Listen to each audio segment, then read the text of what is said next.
El hijo de 11 años de mi hermana escupió en mi plato, durante la cena, y me dijo, papá dice que te lo mereces. Tomé mi bolso y me fui.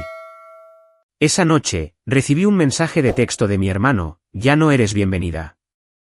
Yo respondí, pero mi dinero tampoco lo es. Los pagos se detienen mañana por la mañana. 12 horas después, él estaba gritando. Nunca imaginé que el hecho de que un niño de 11 años escupiera en mi comida, sería lo menos impactante de esa noche. Nick y Hannah estaban celebrando 15 años de casados, y se aseguraron de que todo el mundo lo supiera. Había globos, comida elegante de catering, y pequeñas servilletas personalizadas, con sus iniciales impresas. El tipo de cosas que esperarías de personas que intentan convencer a los demás, y tal vez a sí mismos, de que todo es perfecto. Yo no estaba muy entusiasmada por ir, pero me presenté. Siempre lo hago. Nick es mi hermano, me gustara o no, habíamos estado ligados durante años, principalmente por el negocio. A él le gusta fingir que la empresa también es suya. Técnicamente, él tiene una participación, una pequeña. Se la di hace años, cuando pensé que sería un buen detalle mantener las cosas en familia. Fue mi idea, mi trabajo, y mi dinero lo que construyó todo. Nick era solo el tipo al que dejé sentarse en la mesa, pero con el tiempo, empezó a actuar como si él mismo hubiera construido la maldita mesa. Cuanto más éxito teníamos, más arrogante se volvía. Empezó a preguntar por mi casa, la segunda que compré cerca del lago, haciendo comentarios sobre cómo alguien soltero no necesita tanto espacio. Luego, el mes pasado, me preguntó directamente si había pensado en transferirle la escritura a él, ya que no tengo hijos, y probablemente nunca los tendré. Me reí, dije que no, y vi cómo su cara se tensaba, de una manera que me indicó que no estaba bromeando. Pero no estaba preparada para lo que pasó en esa cena. El comedor estaba lleno. Nuestros padres estaban allí, algunos familiares lejanos, y también la familia de la esposa de Nick. Carter, el hijo de 11 años de Nick, se sentó a mi lado. Él siempre ha sido un poco excesivo, mimado, ruidoso, y sin límites. Pero esa noche, estaba en otro nivel. Mientras la gente charlaba y se acomodaba, empecé a llenar mi plato. De la nada, Carter se inclinó, escupió directamente en él, luego lo empujó hacia mí y dijo, papá dice que te lo mereces. Ni siquiera sonó como un niño repitiendo algo, sonó ensayado. Todo se detuvo. Todos lo oyeron, todos lo vieron, y nadie hizo absolutamente nada. No hubo ni un solo Carter, discúlpate. Yo dije, no, Nick, ¿qué demonios está pasando? Mi madre me miró como si yo acabara de romper un vaso. Mi padre siguió comiendo. Hannah sonrió. Nick ni siquiera se veía avergonzado, de hecho, se veía satisfecho. Me levanté, tomé mi bolso, salí, y conduje hasta mi casa. Sin gritos, sin lágrimas, solo una salida fría y limpia. A las 18 de esa noche, Nick me envió un mensaje, ya no eres bienvenida en esta casa. Era corto, engreído y patético, pero no me afectó como él pensaba. Respondí de inmediato, pero mi dinero tampoco lo es. Los pagos se detienen mañana por la mañana. No hubo respuesta. Apagué mi teléfono e intenté dormir, pero no podía dejar de pensar en Carter. La forma en que lo dijo, la mueca, el orgullo en sus ojos. No fue solo una rabieta de niño, eso fue algo que le enseñaron. Lo que yo no sabía, era que mi mensaje golpeó más fuerte de lo esperado. 12 horas después, Nick gritó. No a mí, ni en redes sociales, sino afuera de una de mis tiendas, alrededor de las 6:20 de la mañana, y no estaba allí para hablar. Me desperté antes de que saliera el sol, no necesité la alarma. Mi cuerpo ya estaba en alerta máxima, aunque todavía no sabía por qué. Mi teléfono tenía más de 20 llamadas perdidas, la mayoría de números que no tenía guardados. Toqué la más reciente y escuché la voz de mi gerente, baja y rápida, Mónica, él está aquí, afuera de la tienda, gritando. Eso me hizo moverme. Abrí la aplicación conectada a la cámara frontal. Allí estaba él, Nick, caminando de un lado a otro en la acera, frente a la fachada del local, a plena luz del día. Su cara estaba roja, sus brazos se agitaban, y gritaba cosas que no podía distinguir bien por el ruido de la calle. Los autos bajaban la velocidad. Una mujer cruzó a la otra acera para evitarlo. Mi gerente había cerrado la puerta con llave, pero Nick no intentaba entrar. Solo quería una audiencia, y la tenía. La gente miraba, grababa y susurraba. Yo ni siquiera me inmuté. Que gritara. Exactamente a las 6:03 de la mañana, cada pago automático conectado a su cuenta bancaria se había detenido. Se habría enterado cuando el proveedor de alimentos rechazó la entrega, o tal vez cuando su esposa preguntó por qué la matrícula del niño no se había pagado. Lo vi enfurecido en la acera, como un hombre al que le hubieran robado toda su vida, porque así es exactamente como él lo veía. Él pensaba que el dinero era suyo. Durante años, yo había estado complementando su vida en silencio, cubriendo los huecos, suavizando las grietas y manejando todo tras bambalinas, para que nadie tuviera que saber que Nick era solo un nombre en un documento, y no un colaborador real. Pero una vez que permitió que su hijo me faltara al respeto de esa manera, y peor aún, una vez que vi lo orgulloso que estaba de ello, todo cambió. Ese momento en la mesa le había quitado la máscara. No solo le caía mal, él me resentía. Creía que mi éxito le pertenecía. Que porque yo no tenía esposo ni hijos, mi dinero debía servir a su familia. Había estado preparando a su hijo para creer lo mismo. El pequeño acto de Carter en la mesa no fue espontáneo, fue heredado. A las 9:30 de la mañana, ya estaba recibiendo mensajes de la familia. Mónica, no puedes simplemente cortarlo así. Es tu hermano. Estás siendo emocional. Mi padre llamó 4 veces. Mi madre me envió un mensaje largo, diciéndome que estaba dejando que el dinero me cambiara. Ni una sola persona preguntó sobre lo que había pasado en la mesa. Ni una sola persona dijo que Carter estaba equivocado. Querían que me quedara callada, que hiciera las paces, y que siguiera pagando. Alrededor de las 10:45, Nick me escribió de nuevo, ¿crees que puedes alejarte de tu familia? Ni siquiera tendrías este negocio si no fuera por mí. Eso era el colmo. La verdad era que él apenas sabía cómo funcionaba el negocio ya. No había puesto un pie en la oficina en 8 meses.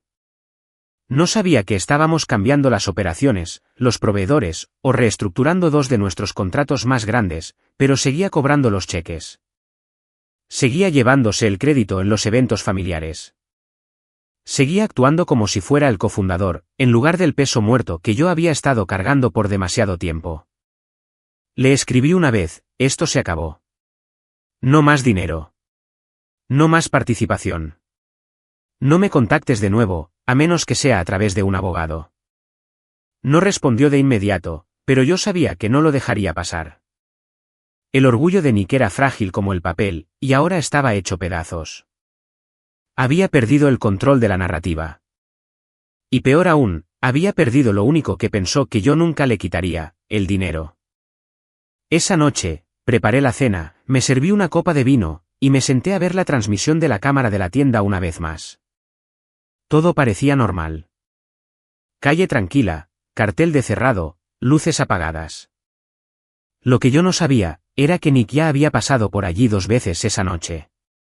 Una vez a las 7:50, y otra vez a las 9:10.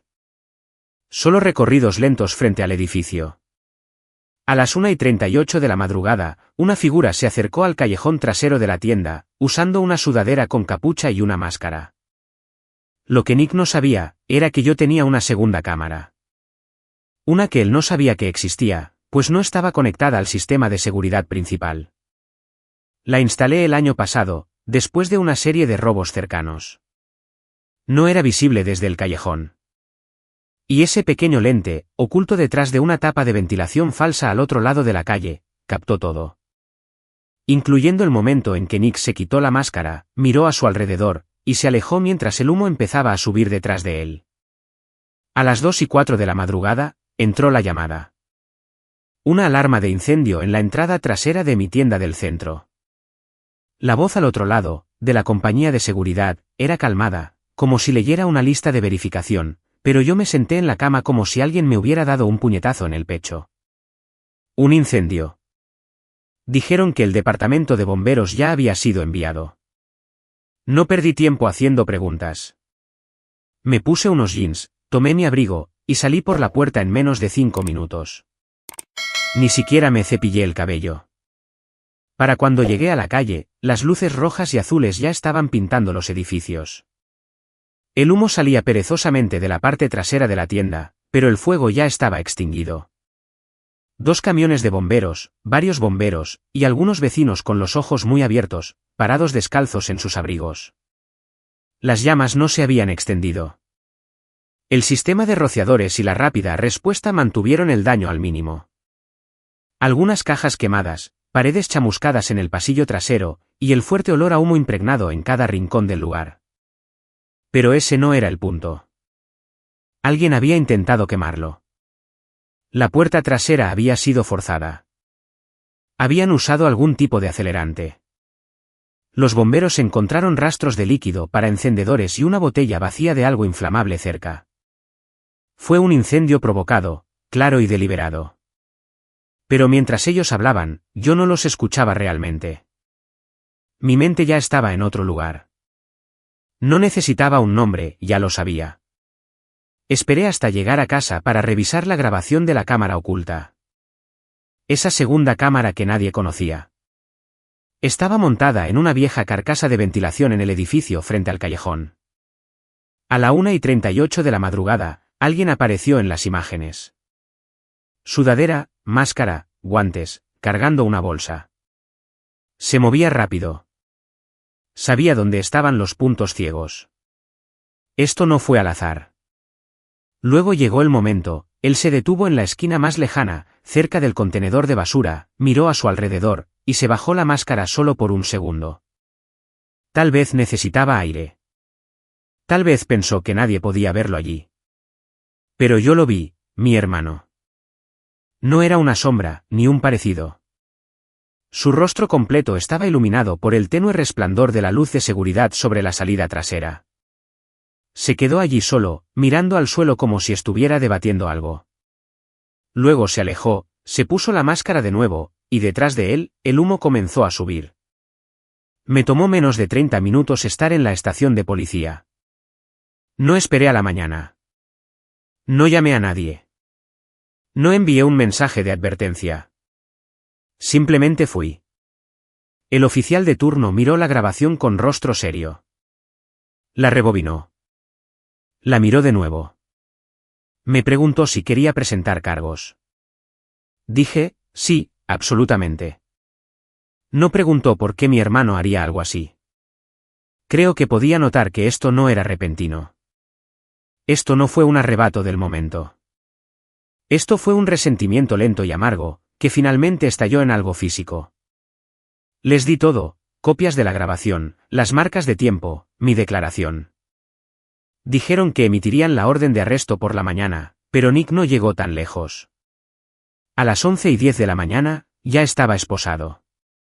Lo arrestaron en su casa. Sin drama, sin gritos. Solo un arresto silencioso frente a su esposa e hijos. Hannah me escribió al mediodía, ¿qué demonios estás haciendo? Es tu hermano. Yo no respondí. Para las 2 de la tarde, el resto de la familia lo sabía. Los primos, los tíos y, por supuesto, los padres. Ahí fue cuando empezaron las llamadas. Nadie preguntó si yo estaba bien. Nadie preguntó si me había lastimado, si la tienda estaba dañada, o si el personal estaba a salvo.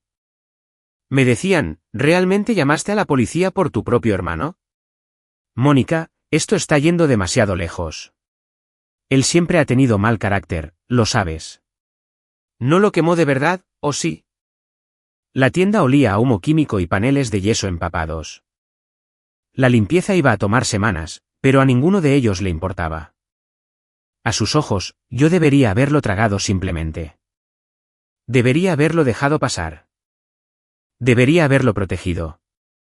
Porque, aparentemente, haber nacido en la misma línea de sangre es más importante que el hecho de que alguien intente quemar tu vida.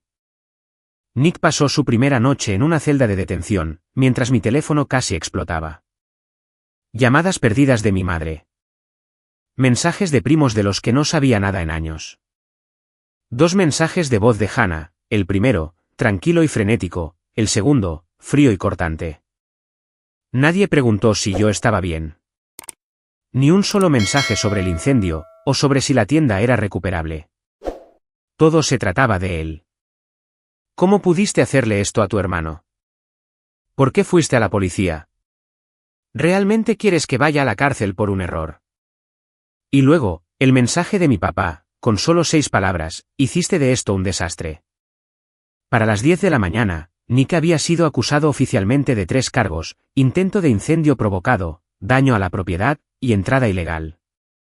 El juez no concedió la fianza inmediata. Al parecer, él se presentó en la corte con aire engreído, como si todo fuera un malentendido que se olvidaría en cuanto yo recobrara el sentido. Excepto que no fue así. Alrededor del mediodía, sucedió algo que no esperaba. Hannah apareció en mi oficina. Entró como si todavía tuviera el derecho. Yo estaba en medio de una reunión con un proveedor, a mitad de una frase, cuando mi asistente llamó a la puerta y susurró: «Hannah está aquí». Se veía cansada, no enojada, solo agotada. Como alguien que no había dormido y ahora estaba atrapada limpiando un desastre que no esperaba que fuera tan grande. Ni siquiera me saludó, solo dijo: «Mónica, por favor. Necesitamos hablar». La seguí al pasillo. No preguntó cómo estaba.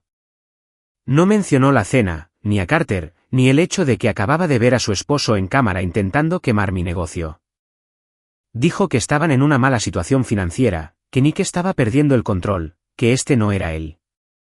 Dijo que los niños estaban haciendo preguntas. Dijo que los destruiría si yo no retiraba los cargos. Pero lo que más me dolió fue cuando dijo en voz baja: «Tal vez podrías retractarte. Hacerlo en privado. Digo, ya dejaste claro tu punto». Fue entonces cuando me di cuenta de que ella todavía no lo entendía. Esto no se trataba de dinero, de venganza, o de vergüenza familiar. Se trataba de una línea que se cruzó, una muy clara. Le dije lo mismo que al oficial: quería una acción legal completa, sin negociaciones. Hannah se fue sin decir adiós. Simplemente se dio la vuelta y se marchó, con sus tacones resonando por el pasillo. Pero el verdadero giro llegó más tarde esa noche. Mi abogado me llamó, inquieto. Dijo que había sido contactado por un abogado distinto. No el de Nick, ni el de Hannah. Mis padres habían contratado uno. No me estaban demandando, todavía no. Pero querían discutir opciones respecto a la participación de Nick en el negocio. No necesité preguntar qué significaba eso. Ya sabía que Nick había estado envenenando el terreno durante meses, susurrándoles mentiras, diciéndoles que yo era inestable, que planeaba vender la empresa a espaldas de la familia, que estaba manipulando las finanzas y que lo había excluido injustamente. Y ahora que estaba en una celda con cargos de incendio provocado, mis padres luchaban por proteger su imagen. Querían que diera marcha atrás, que enterrara los cargos, que dejara que Nick fuera a terapia y reconstruyera la confianza. Incluso insinuaron un acuerdo financiero: yo le pagaría para que se retirara en silencio. Fue más que insultante. Le dije a mi abogado una sola cosa: seguimos adelante con todo. No solo manteniendo los cargos, sino moviéndonos para disolver su participación. Me habían subestimado por demasiado tiempo. Esa noche, conduje sola hasta la casa del lago. Sin música, solo silencio. Caminé por las habitaciones vacías, miré el agua y me permití sentirlo. No solo la traición, sino el alivio. Las máscaras se habían caído. Finalmente los vi a todos por quienes realmente eran. La familia no intentaba arreglar nada, intentaban mantener sus nombres limpios, sus manos limpias, mientras las mías aún temblaban por el daño del humo. Nick era solo el arma, pero yo había terminado de ser el blanco. Entré a la sala del tribunal sin nervios. Ya había pasado por todo eso semanas atrás. Para cuando llamaron el caso de Nick, ya ni siquiera estaba enojada, solo cansada. Él se veía más delgado de lo habitual, casi demacrado, como si las paredes finalmente se estuvieran cerrando. Aún así, intentaba mantener una falsa dignidad, como si no estuviera allí por intentar provocar un incendio a las 2 de la madrugada. No me miró ni una vez. Yo estaba sentada detrás de la fiscalía, tranquila, en silencio. Hannah apareció sola, se sentó al fondo como si no quisiera ser vista. No me habló, ni siquiera me miró. Cuando el juez leyó los cargos, vi los ojos de Nick moverse ligeramente, como si tal vez por primera vez se diera cuenta de que esto no era solo una pelea entre hermanos. Era real, y había cruzado una línea de la que no se regresa. Su abogado intentó justificarlo hablando de estrés, tensiones familiares y límites difusos. Lo llamó un lapso emocional de juicio, pero las grabaciones decían lo contrario, fue calculado. Nick se declaró culpable. Probablemente pensó que obtendría simpatía o clemencia. En cambio, el juez le dio exactamente lo que la fiscalía había solicitado: 3 meses en la cárcel del condado, restitución total y una orden de restricción que le prohibía contactarme o acercarse a menos de 200 pies de cualquiera de mis casas o negocios. Él se quedó allí mientras caía el mazo, y finalmente me di cuenta de algo, todavía no lo entendía. Nick no estaba arrepentido, estaba acorralado. Al salir del tribunal, mi teléfono vibró una y otra vez. Familiares que no habían dicho una palabra durante todo el proceso, de repente estaban muy despiertos. Mi madre, mi tía, incluso 2 primos de fuera del estado. No me escribían para apoyarme, estaban furiosos. No tenías que llegar tan lejos. Podrías haber hablado con él. Es tu hermano, Mónica. Fue entonces cuando lo comprendí. Todo este tiempo, habían estado esperando que yo cediera. Ni una sola vez ninguno de ellos dijo, él nunca debió hacer eso. Ni uno. No estaban interesados en la justicia ni en la responsabilidad, solo les incomodaban las consecuencias. Más tarde esa noche, recibí un mensaje de un amigo de Nick, un tipo con el que solía trabajar en los inicios del negocio. Me dijo: pensé que deberías saber que Nick le decía a la gente que la empresa le pertenecía por derecho. Decía que se la robaste hace años. Ni siquiera respondí. Solo lo añadí al montón creciente de veneno que él había estado esparciendo. Incluso desde una celda, seguía reescribiendo la historia para hacerse la víctima. El pago de la restitución llegó 2 semanas después. Eran poco más de $8.000, suficiente para cubrir los costos de limpieza y reparación, sin incluir los ingresos que perdimos durante las 2 semanas de cierre. Doné la cantidad total, de forma anónima, a un programa de educación sobre seguridad contra incendios para escuelas públicas. Una semana después de eso, mi abogado presentó el papeleo final. El nombre de Nick fue eliminado oficialmente del negocio. No más participación, no más porcentajes, no más voz ni voto. Estaba fuera legal, técnica y permanentemente. Y entonces ocurrió lo último que esperaba: mi padre apareció en mi puerta. No lo había visto en persona desde la noche de la cena. Se veía más viejo, inseguro. Me preguntó si podíamos hablar. Lo dejé entrar, no porque quisiera, sino porque necesitaba escuchar qué diría cuando se viera obligado a mirarme a los ojos. No se disculpó. No mencionó el incendio. No preguntó cómo estaba. Simplemente se sentó allí y dijo: creo que has hecho las cosas más difíciles de lo que debían ser. Yo no dije nada. Me dijo que mamá no había estado durmiendo. Que ella me culpaba por lo lejos que había llegado todo. Que Hannah estaba luchando con los niños. Luego me preguntó algo que nunca olvidaré: ¿valió la pena? En ese momento, supe que nunca me habían visto como una persona. Solo como un recurso, una billetera, alguien que soluciona problemas y que debería haber sonreído y aceptado el insulto, el sabotaje y el fuego, solo por mantener a la familia unida. Le dije la verdad: no valió la pena, pero era necesario. Se fue sin decir adiós. Nunca volví a verlo después de eso. Nick salió 2 semanas antes por buena conducta. Eso fue lo que Hannah dijo en un mensaje de voz que yo no pedí. No lo escuché entero, solo la parte donde decía que tal vez ahora todos podríamos seguir adelante. No devolví la llamada. No había nada hacia lo cual avanzar. Después de 3 meses en el condado, Nick regresó a un mundo diferente. Sin trabajo, sin participación en el negocio, sin reputación fuera del círculo familiar. Pero incluso entonces, la narrativa nunca cambió. Él solo estaba en un mal momento. Tomó una mala decisión. Ya sufrió suficiente. Pero yo era la que había ido demasiado lejos. Yo era la que había hecho las cosas irreparables. Empezó con pequeñas cosas, invitaciones omitidas, chats grupales que de repente se quedaron en silencio. Luego se volvió más evidente.